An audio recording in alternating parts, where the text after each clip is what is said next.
Extra extra, read all about it. Welcome to the Empire's recap, and today we will be going over the chaos and drama of our somewhat respected rulers. This week it gets kinda intense. Intense lore, intense fights, intense godly connections. Shenanigans abound with the new people and the old this week. Let's get into it. Jimmy meets up with Scar, who has a little surprise for the sheriff. Scar has built a whole facade for the trading hall.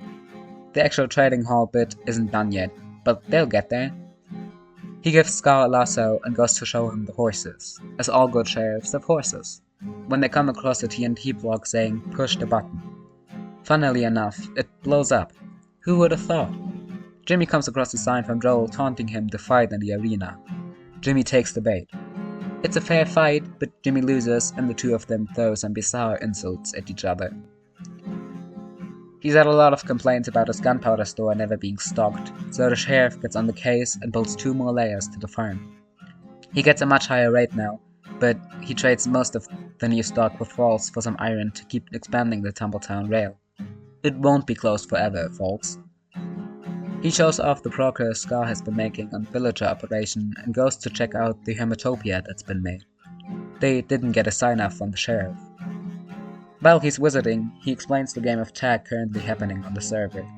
Hermits can only tag emperors, and emperors can only tag hermits, and the machine tells them how to do the murder to tag the next person. Kinda morbid, but the silly hat is a plus. Grian spots him and decides to terrorize him, per usual, by shooting him down to 1 heart with the ways of velocity. Grian explains that the hermits aren't living with the emperors, as Jimmy thought, and in fact they have a whole empire of their own where they become short and undermine the economy. The hermits have apparently pre-banned him. It's international waters, and they don't want no laws messing with the way they do things. Back in Chromia, a new building has popped up overnight. It's Pearlescent Moon's new house. Scott decides to craft her a hat as a housewarming gift. Next, he heads over to the rift to investigate it, but it seems to be closed right now. He checks on the llamas, then makes his way over to Pix's museum. The valuables that he keeps on display make little cartoon money signs pop up in his eyes. He does a sneaky little museum robbery, including Pix's prized deep slate emerald ore. Uh-oh, he will not be happy about that one. He displays the items next to his map in his house. Now it's time to give Pearl her fedora and officially welcome her to Chromia.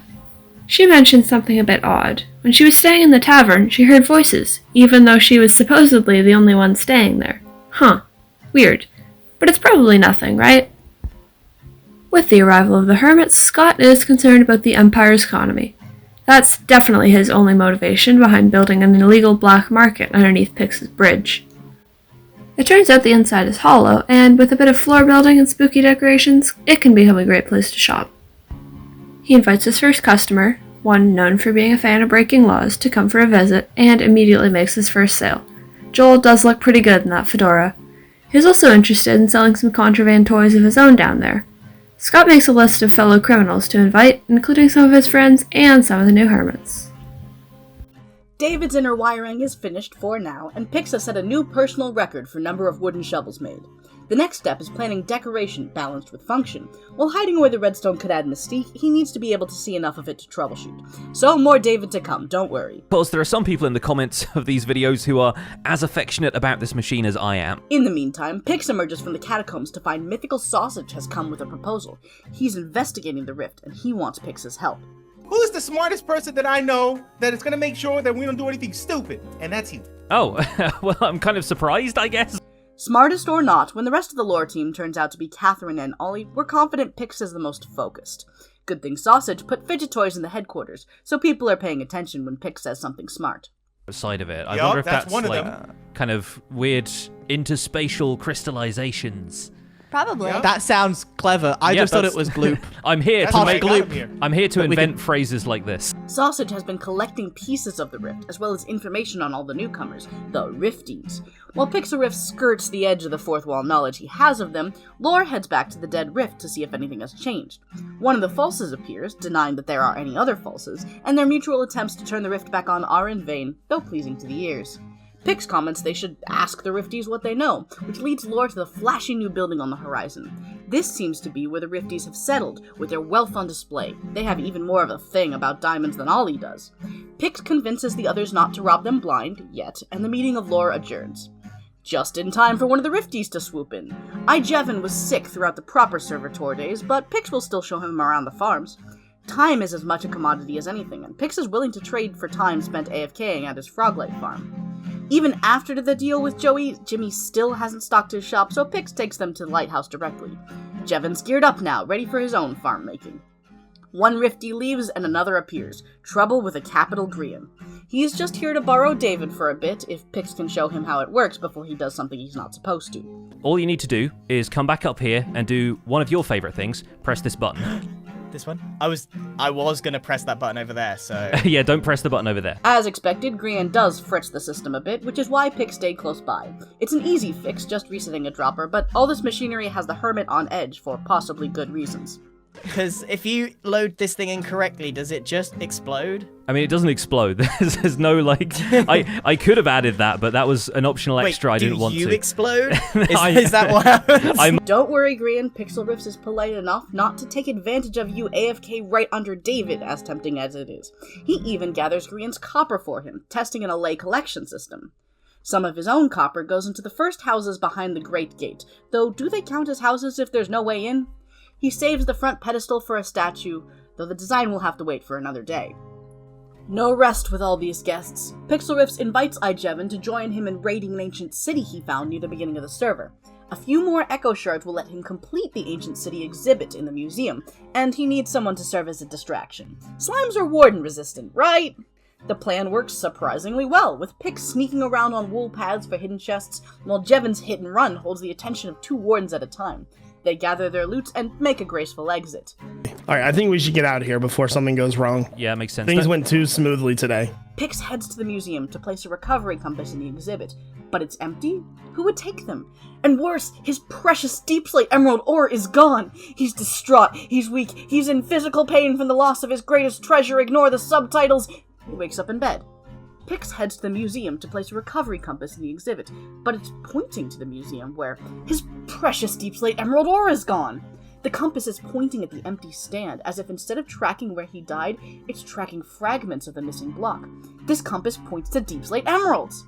The deep slate emerald ore. It's an ore compass. No, it's a lore compass. Following the lore compass takes Pix to Chromia. Has Scott stolen the ore?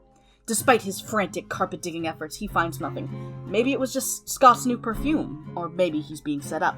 Either way, it's a dead end, but Pix has his eye on the Color Man. Thankfully, Pix has a little more success on the Rift front as he brings the sausage at Lore HQ. He's had a theory about dreams and dimensions, of sleep and logging off being the avenue for outside influences on the server. And Mythical Sausage, has just started encouraging other players to sleep frequently, and made a godlike figure out of someone who champions sleep. Baby Gemini Tay holds the key to the rift and to Sausage's dimensional dreams.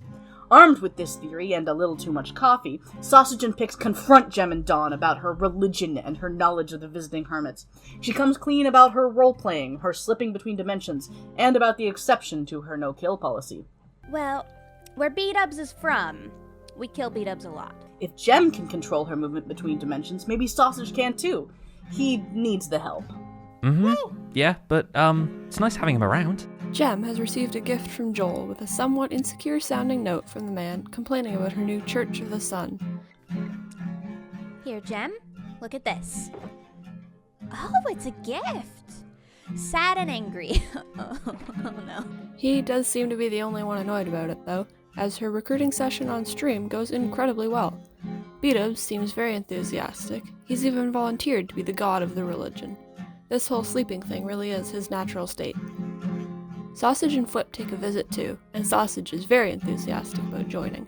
He's got a thing with gods, I guess. Eventually, she's left alone in Dawn to get some work done, and work she does.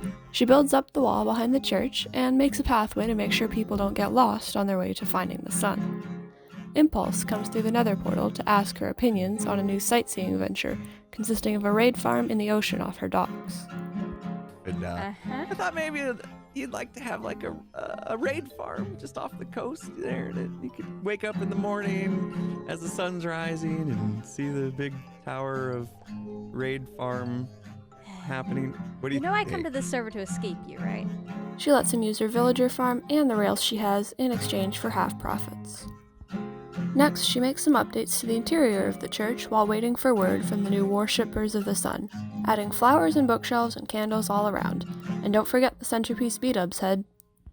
Sausage calls her over to the new and improved church, crowned with a wonderful artwork of B-Dub's face on the front. Soon after, B-Dubs ends up delivering an improvised sermon about the benefits of sleep.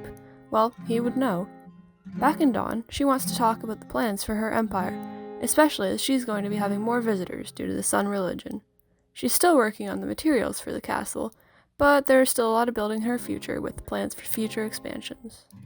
Whip has become a terror to B-Dubs this week. After he gets some cool shades from Gem to protect his precious baby blue eyes, he makes a trade with Sausage for some wood, without diamonds, which confuses B-Dubs immensely and is very fun to watch. And you get nothing. And then I ask him, I say, what do you want to trade for? You know? So I got copper. Okay. I can give copper. I can give rock. He brings B-Dubs back to Goblins, where he trades a saddle for a mobster. B-Dubs is tasked to shake down Ollie for diamonds that he owes Whip, which I'm sure will end perfectly fine. Somehow, Whip has gotten a hold of a deputy star. Somehow. He managed to get a bunch of emeralds via Pork, which he then trades for redstone. Then, before meeting up with Tango, he builds some waterfront homes around the lake. Unfortunately, Whip has to break the bad news to Tango about the IOUs he gave Sausage from them. I kind of gave an IOU from me and an IOU from you. So Sausage is now in possession of a Tango IOU. Tango doesn't seem too upset by it though. He comes from Hermitcraft. I heard selling your soul's pretty common there. He makes a sugarcane farm, then builds some smokestacks outside the mountain to show where he is. However, he heard rumblings of a hermit empire. He must check it out. What did he find? Well, I'm not telling you. Maybe you should check out the hermits for that. Whip, needing better gear, gets some netherite for his sword. But that does definitely not look like a sword. Cool. Looks like some heads are gonna get bonked soon. The observatory Joel built is looking a bit bare, so he makes a path and spruces things up with some crops and trees in the surrounding area. He then fixes up the land around the arena before meeting with Scott to see his black market under the Great Bridge, acquiring a new hat and a stall to sell sheriff toys from. The law can't stop the lore here. After Sausage drops by to show off his cool new shades, Joel heads off to gather some materials for the next stage of his mega shrine. He adds another layer to the central circle, along with 4 new towers. He has a few more things on his to-do list, but a challenger has appeared at the arena. It's Cubfan, and they battle it out while Hermes watches from a balcony, holding the shulker of victory. Joel, being the strong, sexy god he is, wins the fight without taking any damage at all. Joel then turns his attention to the mountainside, marking his border with Chromia, terraforming the cliff and adding a big lore sign, because lore, of course. He's had enough of slow sneaking and sets off to raid the ancient city, but not before challenging the sheriff to a fight. The raid on the ancient city is successful, and he definitely wasn't running from multiple wardens at any point. He returns to Stratos to prepare himself for the fight with the sheriff, who has accepted his challenge. A challenger approaches. Look how tall I am, Joel. Oh, really? Not so tall if you get down here and get on your knees. What? Obviously, Joel wins against Jimmy with barely a scratch, and he now has a prank to prepare for. First, though, he goes to the Nether to acquire some Wither Skulls. It'll make things easier in the long run. After some minor complications, Joel finally acquires a Nether Star. Beacon in hand, he goes to gather the materials for his prank, making a stop at Catherine's for some wool. Before he heads off to prank Jimmy, he adds a few more farms to Lore Village and extends the river. Finally, the prank itself. Joel builds a giant statue of himself looking over the walls of Tumbletown, generously showering it with toy sheriffs. This is the beginning of the villain arc that we've been waiting for. Ollie also comes over to see, then challenges him to a fight. Joel adds another head to his wall, and offers a sheriff toy to Ollie as a consolation prize.